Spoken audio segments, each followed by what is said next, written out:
Welcome back to my Ultimate Decades Challenge. We are here with the Worthame family, and to my American audience, are you guys doing okay? Because, oh my god.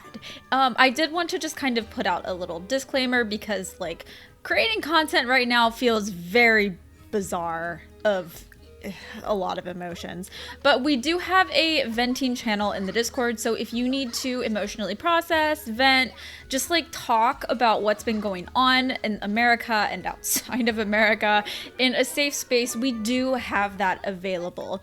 But we all need a distraction, so let's dive back into what's been happening with the Worthams. So we have been playing around quite a lot with our cool new medieval yield cookery mod, and so we bake some fun little treats with it. We've got our 3 surviving kiddos. For now, I'm scared. I'm drinking a lavender latte today because we need some calm here. Things have definitely calmed down since the death of Briar. This is our second episode without Briar, and thankfully all of the kids are now children, so they are taking a lot more responsibilities around the house. So you can see that Aureliana is doing quite a lot of the laundry. Poor John was doing so much laundry when he was the only child, but thank goodness we have a couple more kids to kind of, you know, like take away some of the pressure from him. Also, Aureliana is going through a bear phase because that's just exactly what we need here. Adric is still romancing and wooing his new lady friend Gretchen. It's been probably about 2 years since his first wife passed away, and we just need the extra help in the house, and also we maybe kind of need some more kids because I'm terrified of what will happen with these mortality rates. So I do go ahead and have Adric propose to Gretchen. Now, Gretchen doesn't have, like, the best relationship with his kids. She is technically an evil sim, so I wasn't really anticipating on having this kind of evil stepmom plotline, but it's been thrust upon us, and we will see how it transpires. Unfortunately, Aureliana and her little bear suit is really the one that is taking it the hardest. She's having a lot of little emotional fits about everything. I think she doesn't want her dad to remarry, which is understandable, you know, but it's also hard. I mean, she's the youngest, she's the baby, and she's at least not going through a mean phase. Like, her brother is Ildibad the one going through a mean phase? I think it's Ildibad, but that's okay. She is really, like, quite close to her dad, though. Like, you can see that she is pretty close, although she does have this deeply wounded sentiment towards her father, but they have grown closer from happy memories. So the day has come for the wedding, and we've sent everyone out to the local church. We don't really have any other guests come, aside from our parson, our priest. In a very quiet and very dark church, we begin the ceremony to marry Adric to his second wife, Gretchen Goth. And Gretchen, if you don't remember, is the daughter of Bella Goth, so we've got some interesting genetics happening out there as well. Now let's put Gretchen in her formal wear and get these two married so we can get on the road to more babies and probably more infant mortality rates. So they're really cute. Like, they have a really great relationship, and honestly, she is the most mild evil sim that I have ever seen. Maybe it's just because being evil in The Sims 4 doesn't really do anything, because The Sims 4 character traits are... they kind of don't do anything sometimes. I mean, at the very least, she's not going to be fighting with the kids constantly, and hopefully not fighting with her husband. I feel like in some previous Sims games, I've had issues with evil Sims not getting along with literally anyone in the household, including their spouses, which, like, maybe is a little realistic, but also is a little bit crazy. But here we go, they're married, and we are moving them in together. So let's check out how much money they have. Okay, they actually have a fair bit of money. So per the rules, dowries are at the very least about 2,500, which we can totally afford given the elderberry coffer here. So I'm gonna go ahead and we're going to take exactly 2,500, no more, no less, because we have a couple other Sims. They have 2 other daughters who are unmarried as well, so I want to make sure that they have enough money. And the priest actually shares a nice little glass of wine, or we're calling it wine. It's technically a cocktail, but it's fine. Just ignore that plot hole there. And celebrating the marriage. None of the kids were actually inside of the church during the wedding, which was kind of disappointing, although could I have tried harder to get them to listen to me? I mean, technically, yes. But that is okay. We got it done. The wedding's happened, and she is now a Worthame. Here are all the kiddos, of course, Aureliana in her bear suit, as she does, and they're talking to a very Victorian neighbor child. They seem kind of happy, they seem okay, like no one seems properly traumatized. It's probably for the best that we can't actually see Aureliana's expressions, but it's fine. The happy couple are both very flirty and very happy, although by the time we get home, they're not flirty anymore. Well, Adric is, but Gretchen isn't. So I immediately send them to consummate their marriage, if you will, and hopefully lead to a baby, because Gretchen is still pretty young. So Gretchen is a young adult, whereas Adric is an adult. So she's probably a little bit more fertile than him. She's probably got some more years than him, which is good. I was a little bit worried as well about Adric dying young and leaving all of the children in the hands of, like, John as a preteen. And so at the very least, if something tragic happens to Adric, we'll have a much younger Gretchen to actually, like, take care of the kiddos. So that's good. I think that'll work out really well. And Gretchen is actually pregnant already. Wow, she's really fertile. That was just one try. I remember it was taking, like, a lot of effort to actually get Briar pregnant. Briar had a lot of health issues. And so, of course, Gretchen goes over to tell her new hubby of the baby, and there's a lot of musical chairs because it wouldn't be The Sims 4 without musical chairs. Ooh, Gretchen likes gardening? Yes. Okay. I am a big fan of that because we do have some crocuses that we can harvest because it is winter time and that is their season.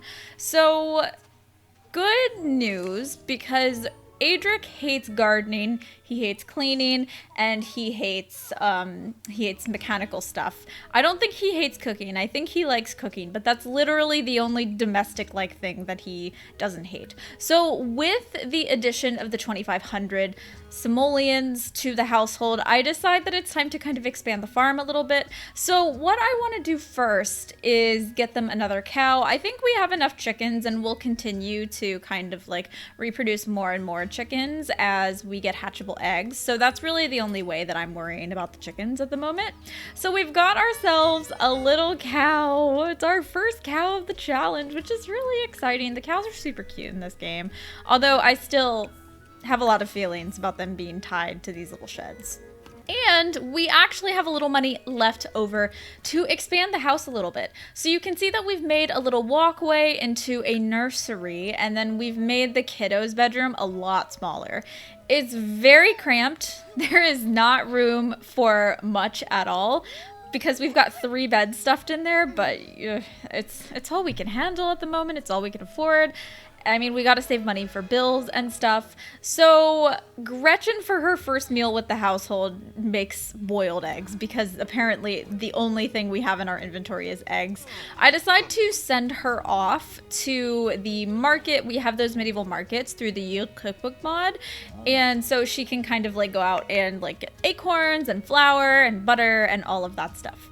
Now, a very, very exciting thing is about to happen. We have a birthday into a preteen, and like, I don't think, like, preteens weren't really called preteens in the medieval era, in the 1300s, but you would still, like, developmentally and hormonally go through the process of being a preteen. It's just, like, it's a different experience socially than it would be to us today. So he gets the lazy trait, adding to the glutton trait, which John is going to be the worst heir that I've ever had because he's not going to want to do anything. He's just going to be so lazy and grumpy and just like want food all the time. Also, look at the way he's aged up. Like, what is this outfit?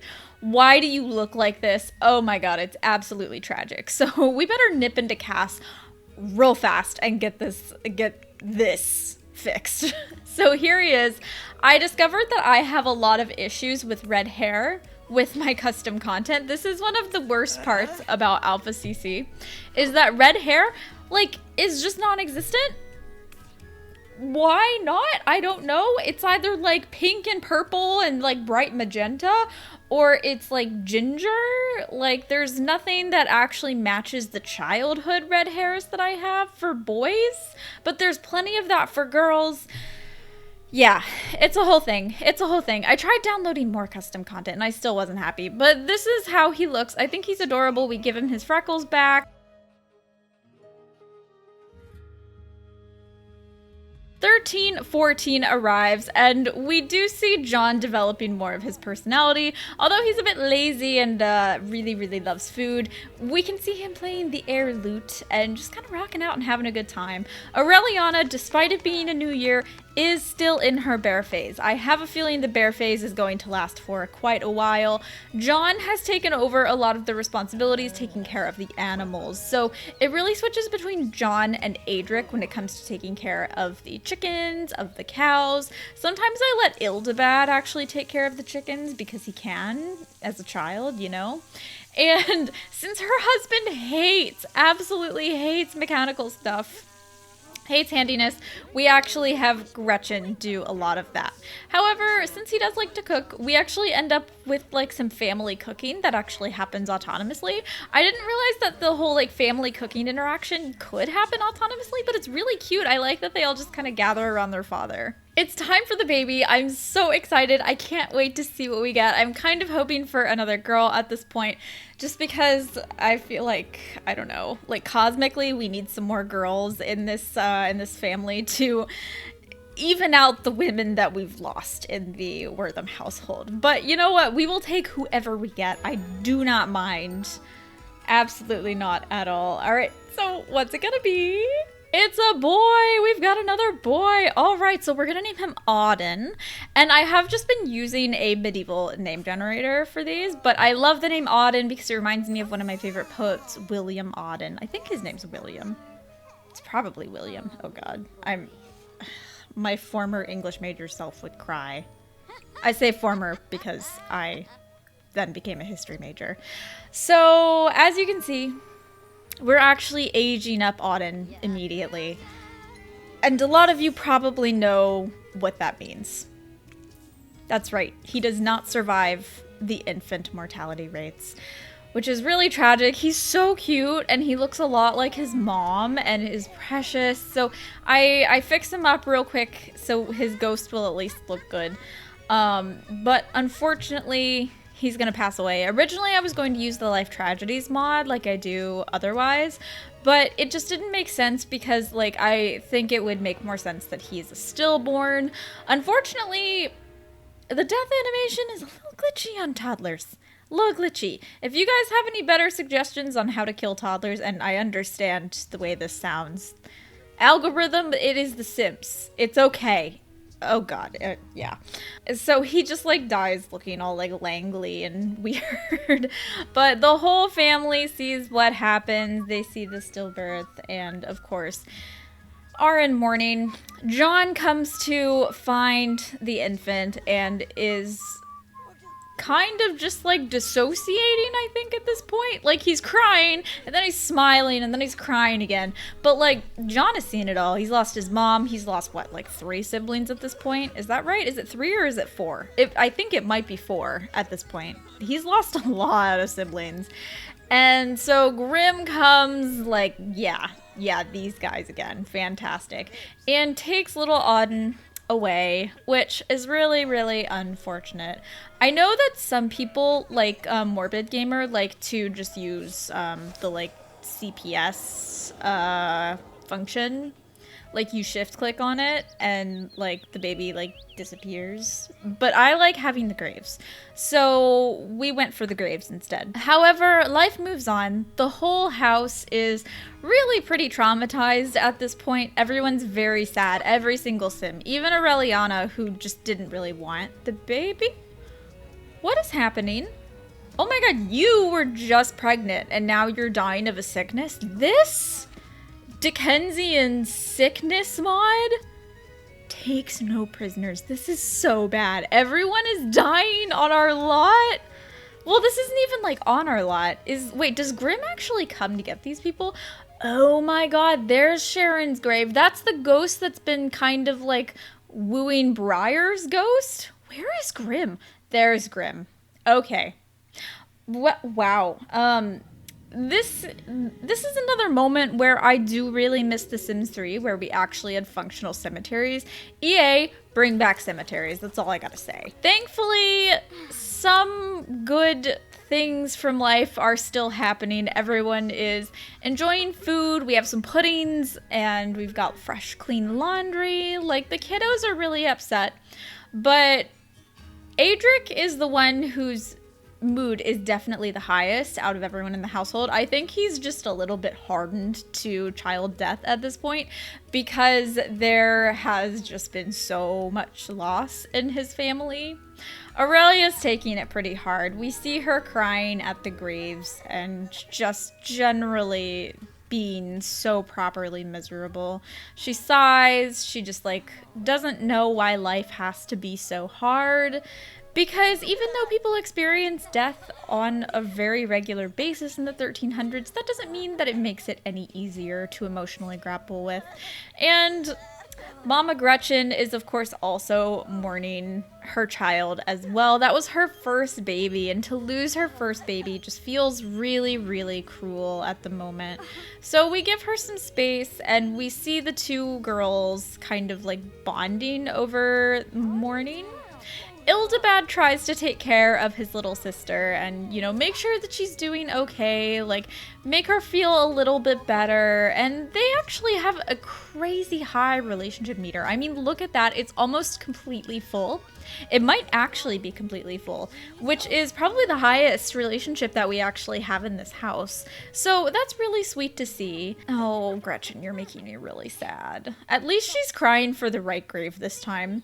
Also, her mom, Bella, keeps stopping by. She wants to give her a little gift and just like make sure she's doing okay. I'm sure her mom, and yes, she's not in 13th century or 14th century clothing, but just please ignore it. We'll fix it at some point, I promise. And so she gives her something, a hydroponic planter. I mean, Bella, we can't use that. That's not historically accurate, although we love hydroponics. My husband works at a hydroponics farm. But it's 200 simoleons, so we are going to sell that and then buy something we can actually afford. Also, look at the little baby chicks. They're so, so cute. And Gretchen's getting along with the boys. And what? Bella, why are you kissing Adric? Outside, in front of your daughter. They don't even know each other. This autonomously happened and they have zero relationship? What? And Gretchen doesn't even notice. Gretchen doesn't even care. It's like, whatever. Okay, I'll go woo my husband. Fine, Mom. Like, do I have a mod that affects romance that would make that happen? Is that like, is Wonderful Whims causing my Sims to just kiss people randomly? Oh my god. So let's see if she is pregnant again, if her crazy fertility is actually helpful here. And she is! We have another baby on the way. So despite our loss, we have some new and exciting things in the family happening. So she goes to tell Adric that they are having another baby. We'll see how he takes it. He doesn't look particularly happy. So she goes and she sits down next to him and like continues the conversation. Like, how are you feeling about this? I know, like, you know, we've experienced some loss and everything, and their relationship seems to be going up from the conversation until that happens, and they don't get along at all suddenly. So we start to have a string of negative interactions. Also, look at Winthrop. Look at Winthrop doing laundry as a ghost. I love Winthrop.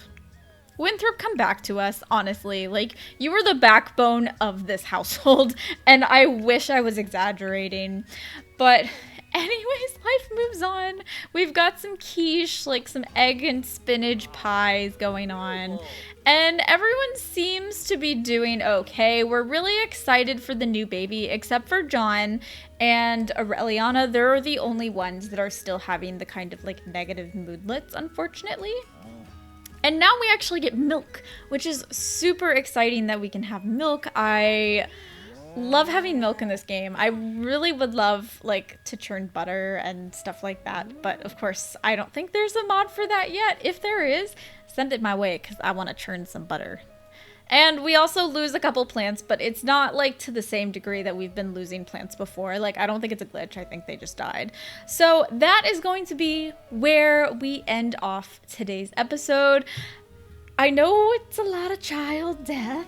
And hopefully we get to a point where we aren't having that much death. But before we end, we also have one more birthday. It's Ildabad's birthday. So he's aging up into a preteen as well. So if you don't play with this mod, this is the preteen mod. I absolutely love it. I'm really enjoying it. I like having this kind of life stage between childhood and teenagehood, because when they become teens in the 1300s, we are going to start marrying them off because life expectancy ain't long here. So here's Ildabad. I wanted to kind of keep up with the little like hair pulled up, a little like loose and messy. So this is what we give him. I think he looks really cute. We do get rid of that hat because that hat is like very 20s. But I love him. He's adorable. And I can't wait to see how his personality develops. He also got like the serial romantic trait. So that's going to be a little interesting and maybe tragic to play with. And he also ages up sick, which is just properly on par with the way this game and this challenge is going to this point. So I'm going to leave you there and I will see you next time. I hope you're having a great day. Bye!